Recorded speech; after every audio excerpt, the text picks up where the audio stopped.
What's going on, everybody? Stud City here, aka Cristo, and I'm going to be doing a response video to all of your questions from last week's video. So if you missed out and want to ask a question, make sure to leave a question in the comments below and I'll answer it on next week's video. But without further ado, let's go ahead and jump straight on into today's video. So the first question is from DaBaby, and he says /SC. Do you ever plan on adding a Fairground to your collection? I thought this was a really interesting question to kick things off this week. So back when I probably almost started collecting Lego, I came across a Lego carousel at a local candy store, which was really cool. And better yet, it was for sale. And I believe it was like, I think $120, and it was 100% complete, came with a box and instructions. And quite frankly, looking back on it, hurts to talk about this. But that was one of one of the kind of newer Lego sets that kind of got me into Lego, right? It was already pre-built. I actually never even rebuilt it. It came with power functions. It was absolutely epic. This was all during the pandemic. And I had a realization. I said, this set is so massive. I was like, I really just don't have the room for this. And I was building my Lego city, of course. And I just thought, gosh, when I have my dream Lego city, do I see a Fairground in it? And the answer for me was no, for a couple of reasons. One, it was just going to take too much gosh dang space, and that was really the biggest thing. So I ended up selling it, and I honestly sold it for I think around $180 to $200, which was extremely cheap considering it's a super retired set. But that still hasn't prevented me to buying some of the Fairground sets. There's some really great ones out there. I still have the haunted house in my city. I have the roller coaster sitting down here, and I even have a Ferris wheel brand new sealed in the box as well. And the roller coaster I haven't built either. But that's just me kind of half interested in starting a Fairground in my Lego city. I don't know if I know for a fact I will never do it in this city, but when we move, which is around the corner, potentially we'll have more room, right? And then, a small Fairground at the least is definitely foreseeable, but I will not be going after retired sets. I will just kind of get some small stuff, nothing too crazy. I do have the Disney train and the Disney castle, so maybe those kind of fit into it. But that's more of putting and placing them into my Lego city. As far as collection-wise, I already have a few Fairground sets like the haunted house, the roller coaster.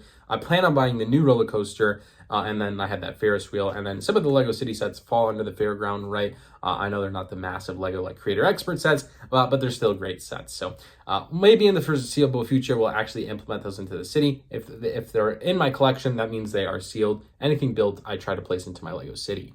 Sergio then asks SC, what do you consider the best space set? And I'm gonna answer this in two short forms. Okay, one, the best space set I've ever built is going to be the new Galaxy Explorer, and actually really quick, I have it right here. This was just such a joy. This was one of the top 10 Lego sets I've ever built. It was such a joy. It's so cool. It has so many play features. I did a review on it. Check that review out if you want to hear more about that one. That's probably the best space set I've ever built. Then I would say there's two other great ones that I think just kind of released.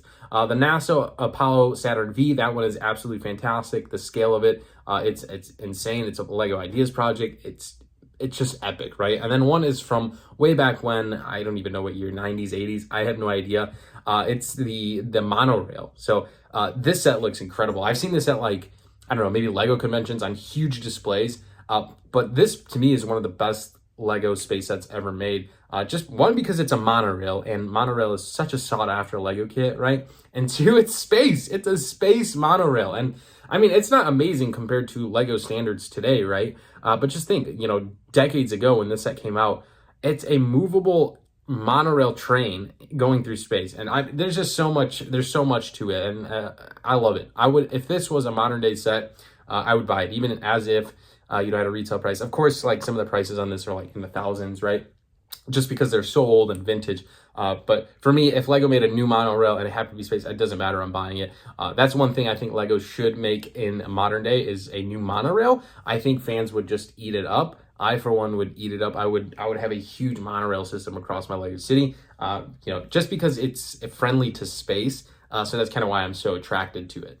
So the next question is coming from BrickLover225. He says, ask SC, if you added art sets into your Lego room, where would you start? I started with 2 Batman art sets, 1 done, still 2 to build. So I think I would start with this one right here.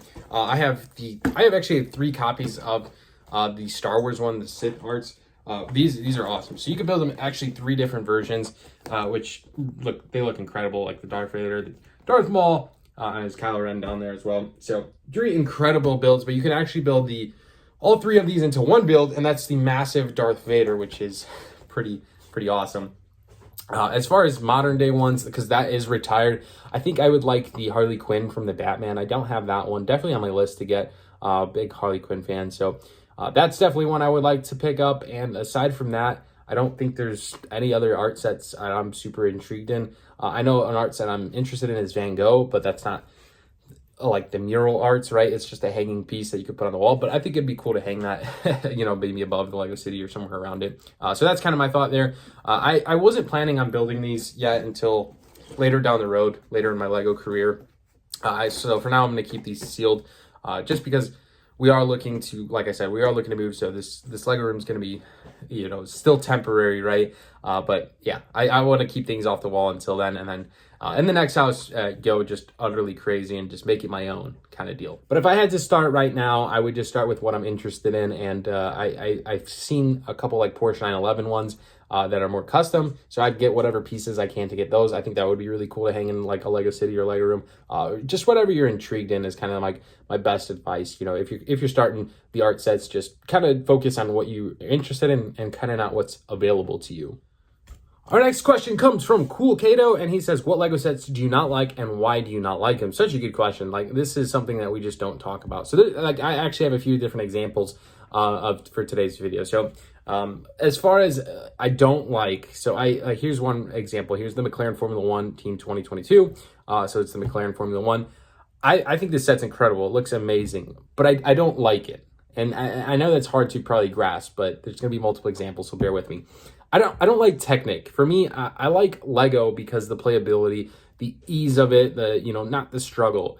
Technic involves, a different realm. It's a different, it's just different. It's just more of a model, an interlocking system that becomes a model that's not really playable. I know this rolls and like turns and all that cool stuff and is playable, but what I mean is to disassemble and reassemble in a playable fashion. So for me, that's not attractive. So like once you built this McLaren, it's not coming apart. Whereas if you build something else like one of these modulars, I could realistically destroy that in probably under 20 minutes if I'm really trying. Just take it all apart. I have a ton of pieces to build whatever the heck I want. This McLaren set it's not the case. It's not reusable in a way. It is, but it isn't. So that's kind of my thought process there. That's a good example for the McLaren. Another set I don't like, or Lego sets that I don't like the Winter Village sets. And there's a couple of reasons why. So there's a bunch of good ones. I think they're great sets. They look amazing aesthetically. But I at the end of the day, I still don't like them. And that's simply because the backside. So if you look at this one, the main holiday street, which is new to 2022, right? 2022? Yeah, that sounds right. It's a nice price at $100, but the dollhouse style, that's what it is. What I don't like is the dollhouse style, which dollhouse style just means open back. So this actually played a role in a lot of sets. So that's why I don't like the holiday sets, but here's a modern day set that I don't like. The Rivendell, which is a fan favorite, right? It's the talk of the 2023. This set's amazing. This set's glorious. I don't like this set because, and I won't get it. In all truthfulness, I won't get it because of this. If you turn the set around, it's the dollhouse style. It's just open back. And I know it's great for a display. I don't display Lego. I have a Lego City. I mean, my Lego City is a display, right? But I'm trying to make it as realistic as I can, right? And I like closed back buildings. I don't know if that's, a medical issue or, a form of OCD. I have no idea. It just bothers me. So for me, I don't want anything open back. I'm not intrigued by it. It irritates me. I don't know why. It shouldn't, but it does. So in short, that's kind of why. So anything dollhouse style, I really just, I can't fall in love with. I don't like it. I hope that answers your question. And I hope I'm not too specific on some of the sets. By all means, they're great Lego sets, but for me, it's just something that irritates me going forward. And our last question, where I'll probably get in the weeds just a little bit, comes from Jake Martindale. And he says, Ask SC, hey Stud City, I've just started my Lego City. Should I get retired modulars? How should I get retired modulars? Should I part them out? So Yeah, this is a great question, and I've been in your shoes, right? I started collecting the Lego Modular line around the pandemic time, so in 2020, and I've accumulated, I don't know off the top of my head, every modular except the Greengrocer, the Market Street, and the Cafe Corner. So all the 3 originals I do not have, and that's okay with me. But I've accumulated every single one of those. How did I do it? Buying retired modular. So I've never parted out a modular. I've just never done it. Is it possible? Absolutely. Do I know the cost? Not a slightest of clue. So I can't speak for that. I know friends that have done it. I know they've had enough parts in the inventory. One of my friends, Preston Builds, Jonathan from Preston Builds, Preston's father, he parted out the Cafe Corner. I'm not even sure on the price, but he had so many parts. Like, I want to say he had like 85% of the parts just in loose Lego, that it made sense for him to, maybe even a couple $100 or even $100 to get to run the rest of his expensive parts. Or maybe he replaced those special parts that are expensive with something that's more modern. I don't know. However it works out, I would just say the reason, you're going to come into costs that are crazy and parting out is because those are retired pieces. They no longer make them, so you can only get them from Bricklink. And the only way to get them is from like that set. So they're going to be expensive, but you can replenish those pieces by a different piece that makes sense. But besides that, like I said, I don't have the number one advice for that, for parting out modulars, right? But my advice on acquiring modulars is probably a little bit more informative. So the way I acquired all these modulars, I don't think I bought a single one online, except I'll name those after, but 80% of the time I bought these locally. And I'd be hungry. I'd be hungry looking locally. A great one is Facebook Marketplace. I'm going to say it, Craigslist, and then of course eBay online. Facebook Marketplace is by far the best, absolute best, in my opinion, the best place to buy retired modulars as well as any retired Lego, simply because you have the possibility of getting a good deal.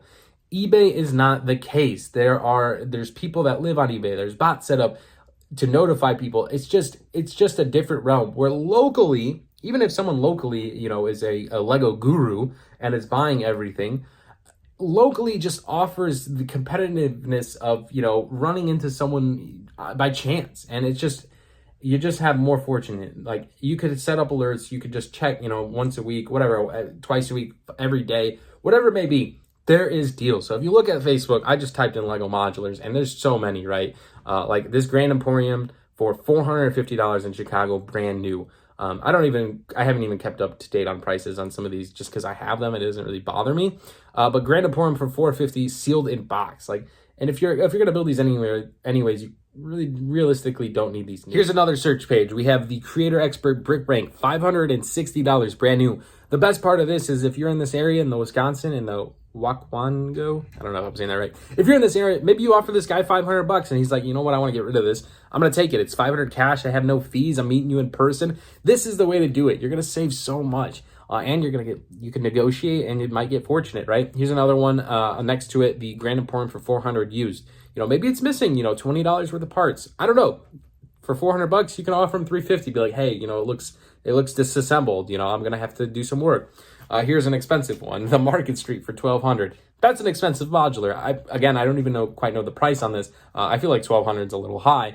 But again, you could find deals, and there's just deals that come up and go. Here's one from in Michigan.